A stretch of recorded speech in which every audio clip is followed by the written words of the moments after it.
What's going on, everybody, and welcome to Friday Night Wars. And I'm talking. So this is third week in a row. This is unprecedented right here. Ooh, this is history in the making for Friday Night Wars. Look at Mike. He's over there sad as heck because when you follow this show, whoever speaks, whoever talks first was the winner from last week. And this is 3 in a row. Mike, just keep piling on the wins for me. What's going on over there? What's going on over in Mike and the Mike land? Where's the support? Come on, guys. I'm starting to feel bad for this guy. I'm tired of whooping his butt. But I told you guys last week that I was going to go on an epic run. 3 in a row. 3 in a row is going to be tough for Mike to even come back from. Next week will be 4, and we'll just keep piling it on. I'm like, Mike, we're wrestling fans, right? We're big wrestling fans. I'm Bill Goldberg. The streak is here, and you're just sitting there like Gilbert. Remember Gilbert? That's you. I'm going to get you some little sparklers, and we'll give you a little parade, but I'm taking over. And I told you, 2021, the epic run for Joe Morley begins. So if you guys go out there and get those Joe Morley t-shirts, because Team Joe is running all over Mike on the mic. Let's get ready to rumble! Step into the war zone! Step into the war zone! Step into the war zone! Step into the war zone! Step into the war zone! Step into the war zone! Friday night war zone! Friday night war zone! Hey yo, it's Phil Flames. I'm with Mike on the Mic and Joe Morley. About to bring you more heat. Welcome to the war zone. You can have a floor seat. Watch them on your iPhone. Watch them on your Galaxy. It's a sports debate show. Straight up out of SoCal. Gather around the laptop. Friday nights it goes down. And we on the radio. Coming to your locale. Got into the third round. Better bring the smoke now. Step into the war zone. Step into the war zone! Step into the war zone. Step into the war zone! Step into the war zone. Step into the war zone! Friday night war zone. Friday night war zone! Step into the war zone. Step into the war zone! Step into the war zone. Step into the war zone! Step into the war zone. Step into the war zone! Friday night war zone. Friday night war zone! Joe, every great player, every great athlete ever to exist goes in little slumps once in a while. Mike on the Mic and the Mike on the Mic squad is on a slump right now, but I promise you, we will break that slump very soon and be back in the win column in coming weeks, Joe. It's coming. I hope so, man, because as much as I give you a lot of crap, I do like you just a little bit like this. And I do. No, I'm a human being, and I have feelings no matter what. And when somebody gets kicked down, I don't want to keep kicking you. I don't want to keep kicking you while you're down. I want to bring you back up and then kick you back down. I want to bring you like Dan Campbell. I want to bring you up and then I want to take out your knees. That's what I want to do. And then bite a piece of my ear off on your way down. And then curb stomp me, Seth Rollins style.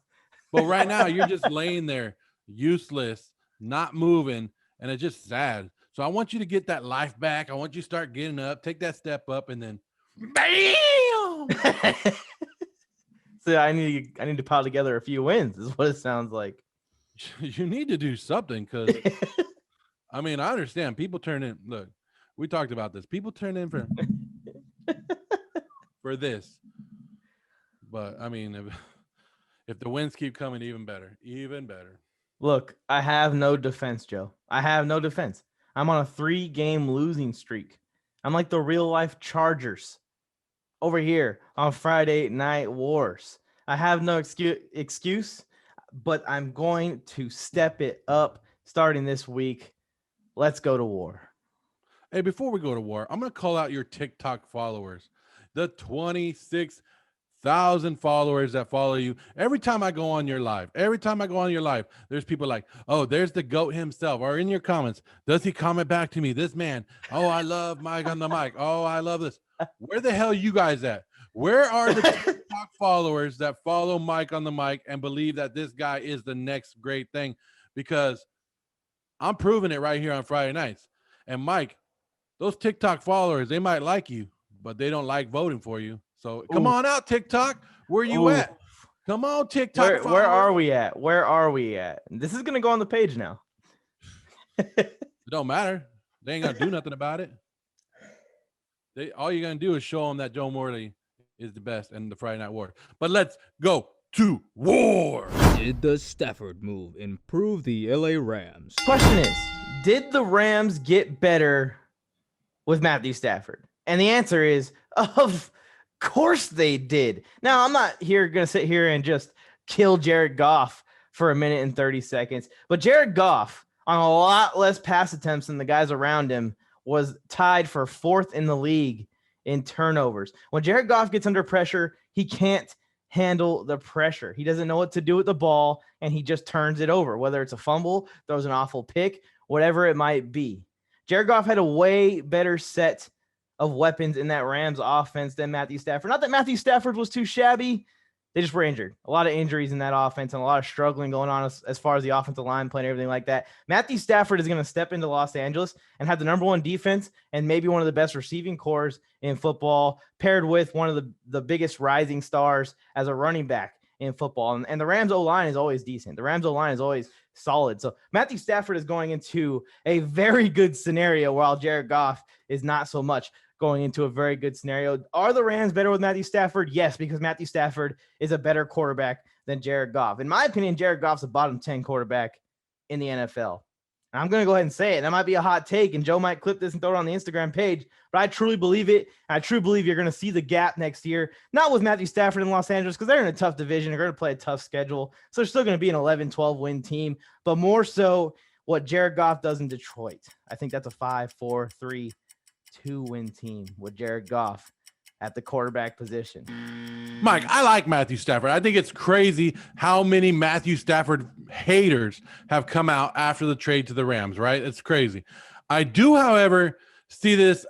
I don't see it. I don't see it as a huge upgrade for the Rams. I understand Goff wasn't doing everything the Rams would like a quarterback to see in their quarterback position. And at times, he did cost them games.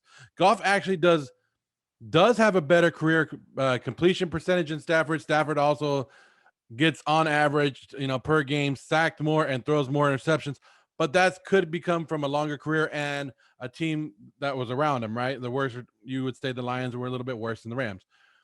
I just don't know how much of an upgrade this is for the Rams. The Rams gave up a lot to bring him in. And yes, isn't an upgrade at your quarterback position? Yes, but you're taking away money and resources to help other holes on your team. The salary cap next year is going to be at $185 million. The Rams have just 6 players that equal over $100 million by themselves. So now I can see that. Can I see them winning one, maybe 2 more games? Yes. But this move was made for what? For what? A championship.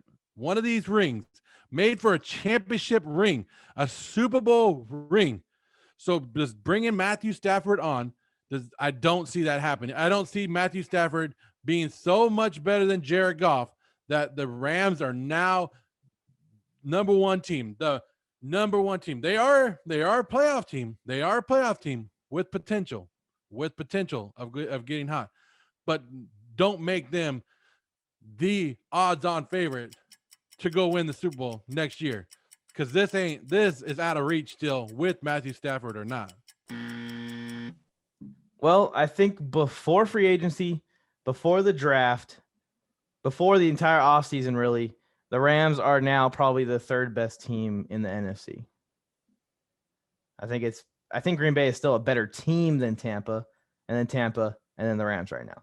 But that's a pretty big improvement from a wild card team. It's 1 or 2 games.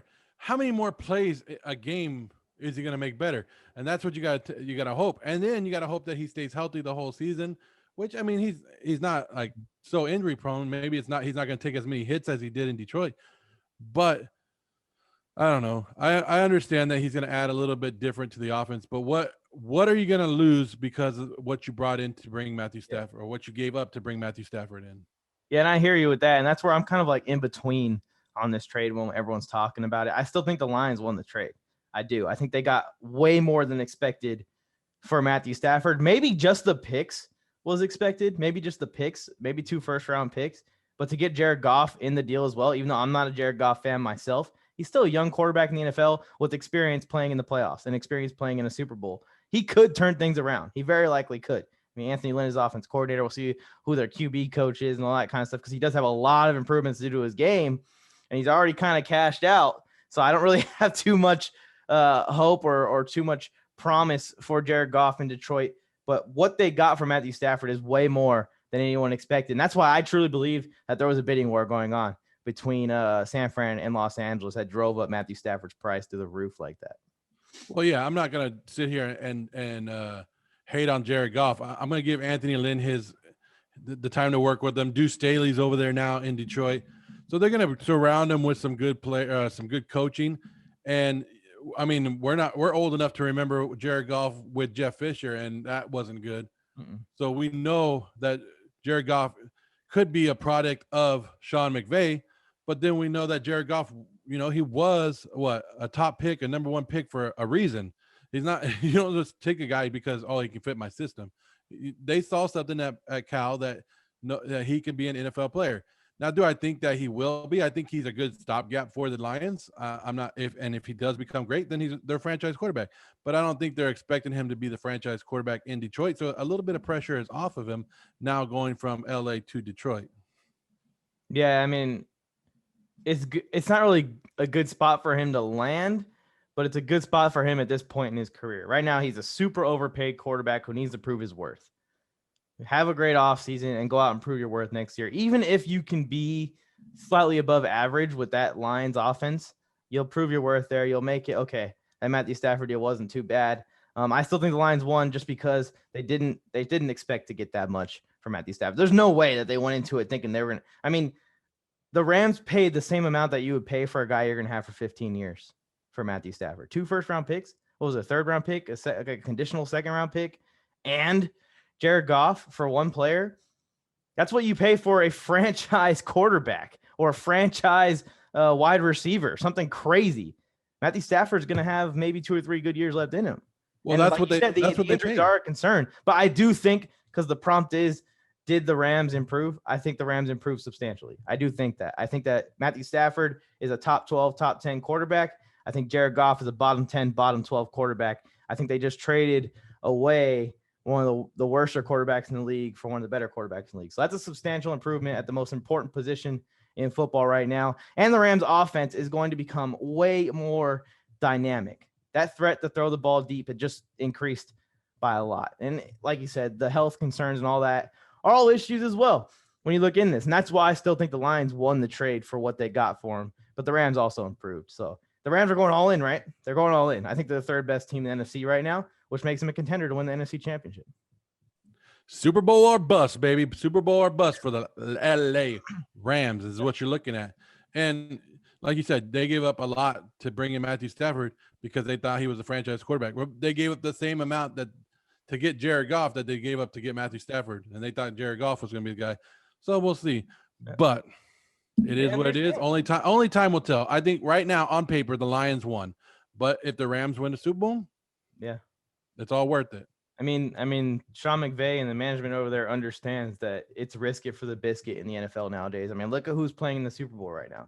You got a team with a guy that signed to a 10-year contract on one side. That's a huge risk. You have no idea what's going to happen in the next 10 years.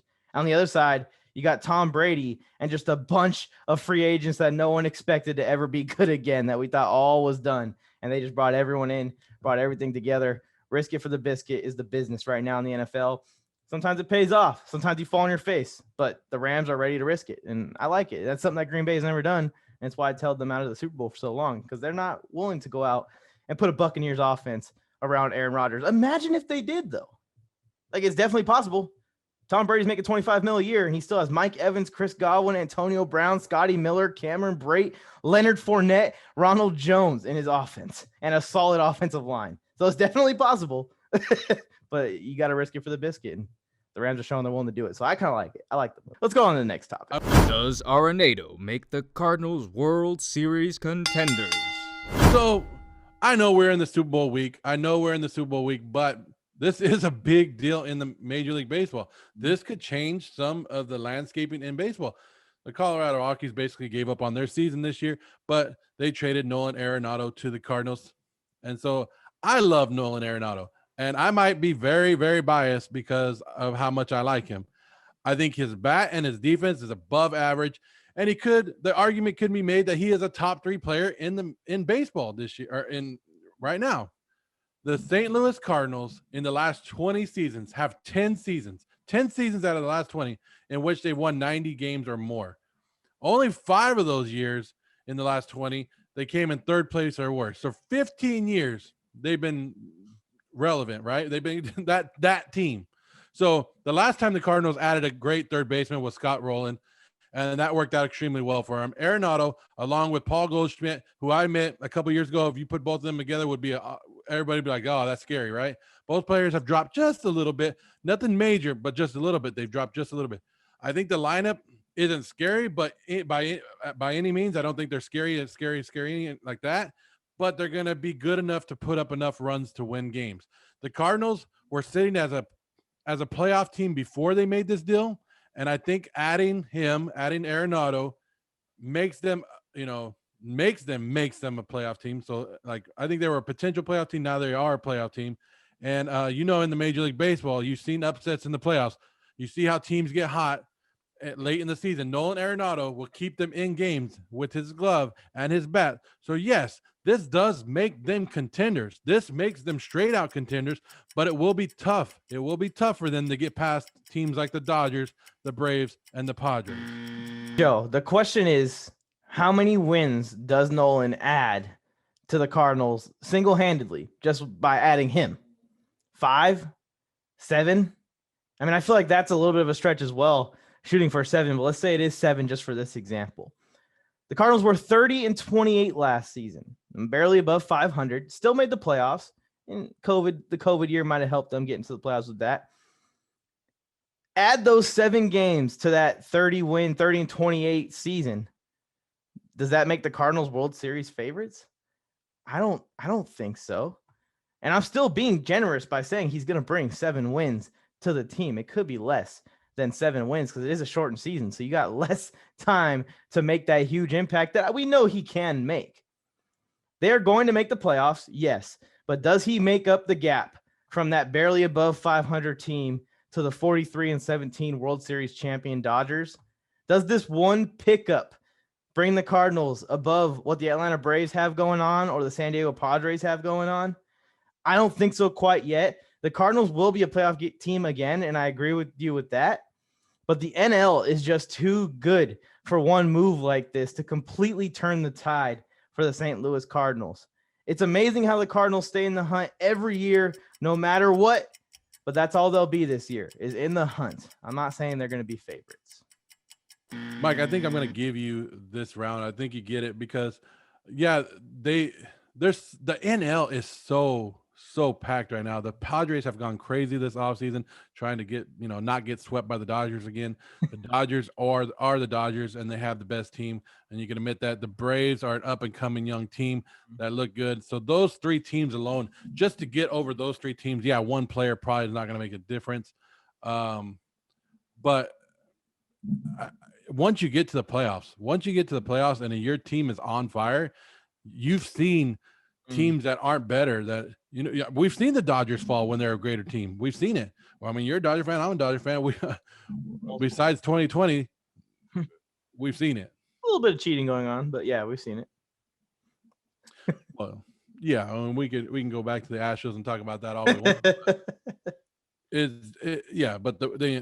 it happens. The Dodgers have had great teams and they've fallen. So good teams have fallen to teams exactly just like in the position of the Cardinals, where they have 1 or 2 good superstars that can get hot, and bam, all of a sudden they're sitting in the World Series. Yeah, and the Dodgers are losing a lot of players this offseason. Just they're going left and right. They're going to other teams. And they're not necessarily the star Cody Bellinger, Mookie Betts, Clayton Kershaw guys, but they are important players that did contribute to winning that World Series last year. I think the Dodgers and the Padres are starting to get more and more here with the moves that are happening this offseason. And the Braves obviously have an up-and-coming team with what they already have. They just were developing.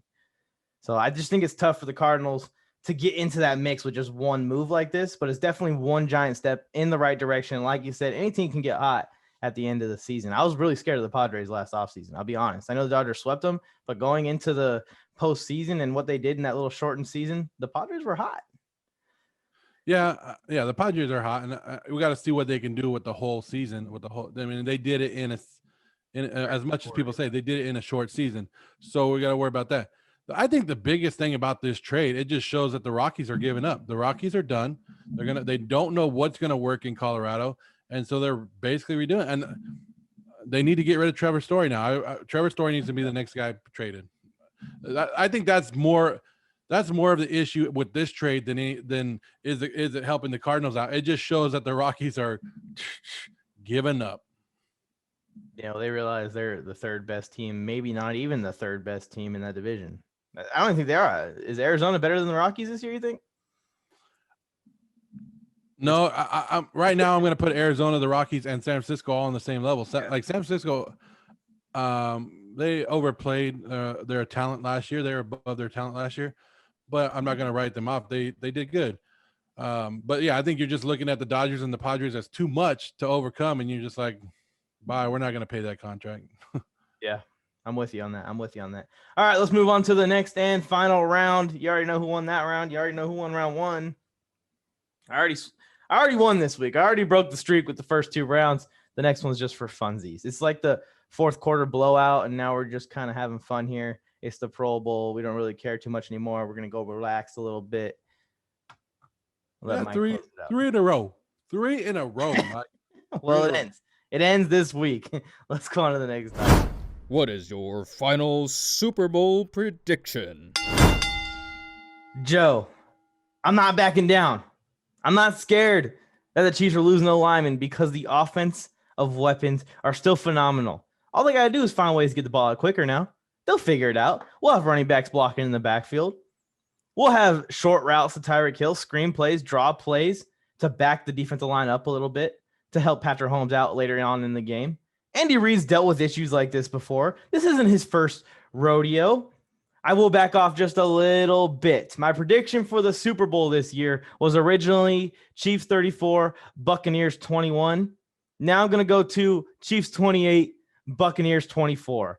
Bam. There's the prediction. You can go ahead and take it to the bank because the Patrick Mahomes and the Kansas City Chiefs are still the best team in football. The Tampa Bay Buccaneers are going to have to play an insanely clean game to win this thing. You cannot throw 3 picks against Patrick Mahomes and the Kansas City Chiefs and expect to come out of this game victorious like you did against the Green Bay Packers. I've been high on the Tampa Bay Buccaneers all season long. Everyone has doubted them, and I have said they're going to the Super Bowl. They're going to the Super Bowl. I even won $100 in the bet that I made week 1. They're going to the Super Bowl.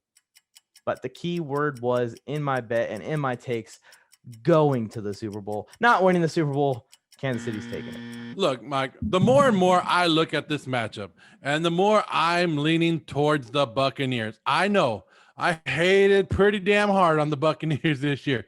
All year I've been hating on them, but all year they've won games and they've been improving game after game. The thing that is getting to me, like you said, is the Chiefs' offensive line. It's banged up. The Buccaneers' defensive line is scary, scary good. I know Mahomes can move and he's quick to release the ball, but they're going to be coming every play. And I want to know, is Mahomes really 100%? You know he's already banged up. So is he 100% ready to take that on? I have a prediction that Leonard Fournette, and we talked about this, that he's going to be a big factor and he will have some big runs. But I also believe that the Bucs defense will score a touchdown in the Super Bowl.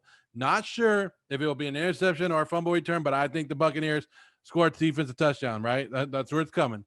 I hate picking scores because I'm not great at it. I don't like picking scores. I could tell you who I think is going to win, but I'm not a big score. I know the Chiefs are favored by 3.5. Tampa's the first team to play in the Super Bowl, in the Super Bowl in their home stadium, all that stuff. You know, it's crazy. But screw it. I'll go with the team. I'll take the Tampa Bay Buccaneers over the Kansas City Chiefs, and I'll say 30-23. I'm still going to make it close, even though I don't think it will be that close. You're saying possible blowout for the Gronkaneers, the Tampa Bay Gronkaneers. I don't think it's going to be a blowout. I really don't. And if Tampa gets a defensive touchdown in this game, early in this game especially, I'm probably going to be like, okay, we're in trouble. Well, when I say we, I mean my pick is in trouble because that's what it's going to take to really take that leap to give Tampa a chance to have the lead at the end of this game. I feel like they have to play an extremely clean game, and they need a play like that to happen to pull this out, which can happen. Their defense has been red hot in the playoffs. Tom Brady and the offense has done enough, paired with the defense playing as good as they're playing, to win these games and run through the NFC. The Chiefs are a different monster. And I know a lot of people are worried about the offensive line struggling a little bit, and they may struggle a little bit.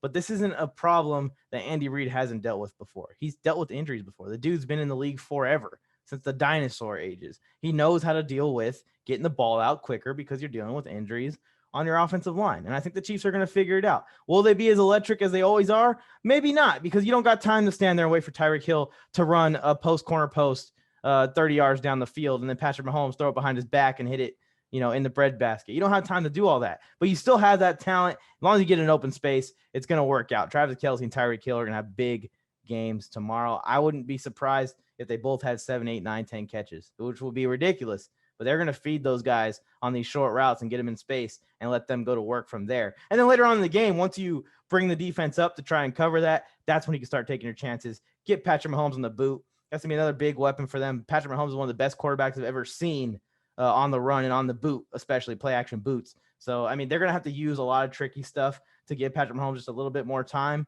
but I think they do it. And I think they win this game. I think it's going to be closer, though, because of the offensive line. Well, I think you brought up a good point. I think it comes down to Bruce Arians having the balls to match Andy Reid. Yep. Like, we've seen it where Bruce Arians is there and he does have the balls in some situations, and then there's some where he's like, he sucks them back in, right? So I think it comes down to coaching and how much Bruce Arians is willing to put on the line in this game. And I think he goes all out, and I think Tom Brady is going to be in his ear the whole time saying, we need to do this, we need to do this. And I think Arians has to sit back and he has to listen to it. Yeah, it has to be gas pedal for both teams, but really for the Buccaneers, because the Chiefs, I think, can score at a more effortless rate.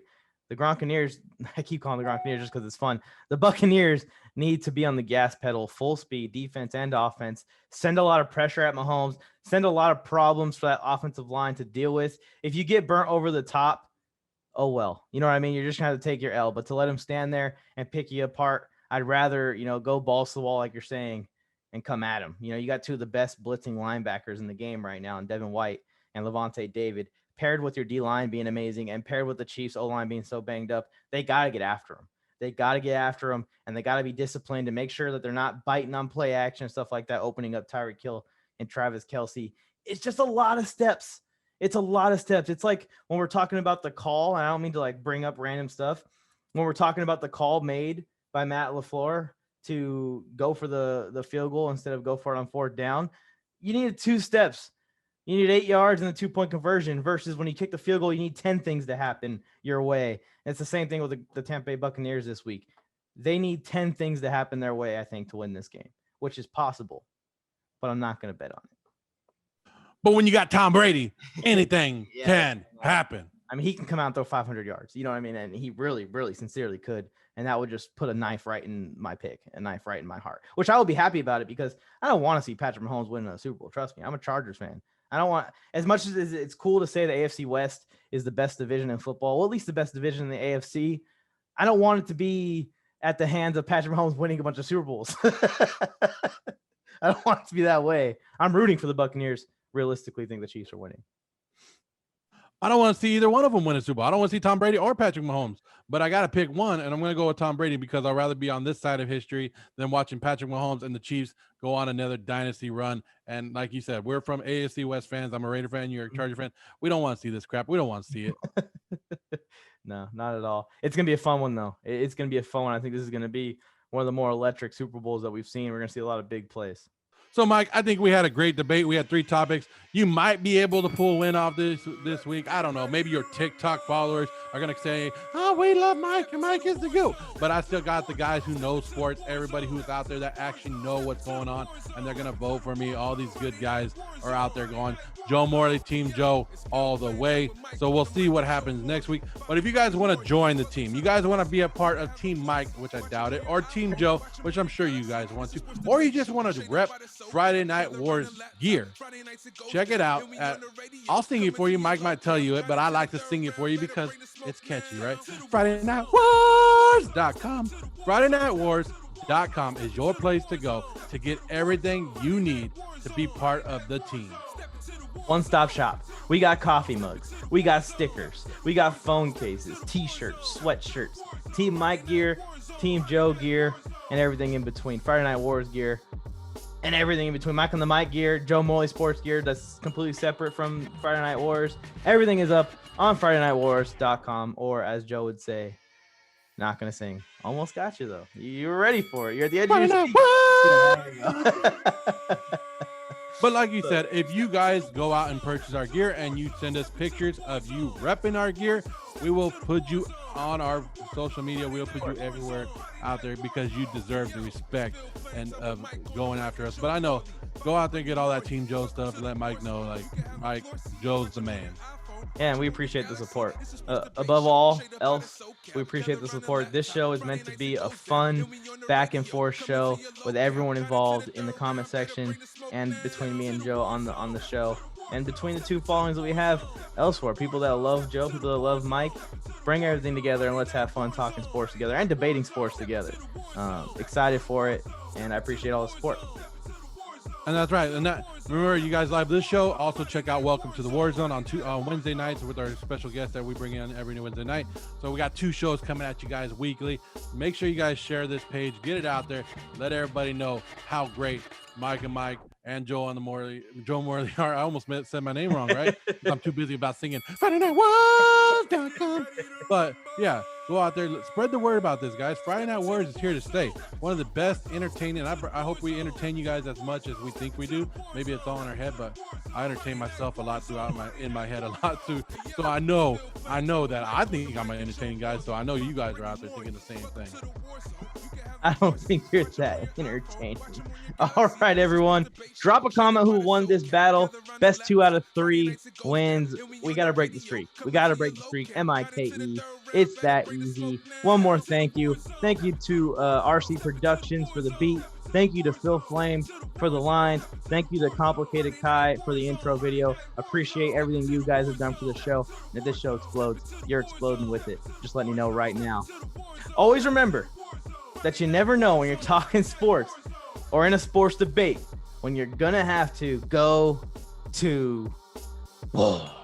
Hey yo, it's Phil Flames, I'm with Mike on the Mic and Joe Morley. About to bring you more heat. Welcome to the war zone. You can have a floor seat. Watch them on your iPhone, watch them on your Galaxy. It's a sports debate show, straight up out of SoCal. Gather around the laptop, Friday nights it goes down. And we on the radio, coming to your locale. Got into the 3rd round, better bring the smoke now. Step into the war zone. Step into the war zone. Step into the war zone. Step into the war zone. Step into the war zone. Step into the war zone. Friday night war zone. Friday Night War Zone.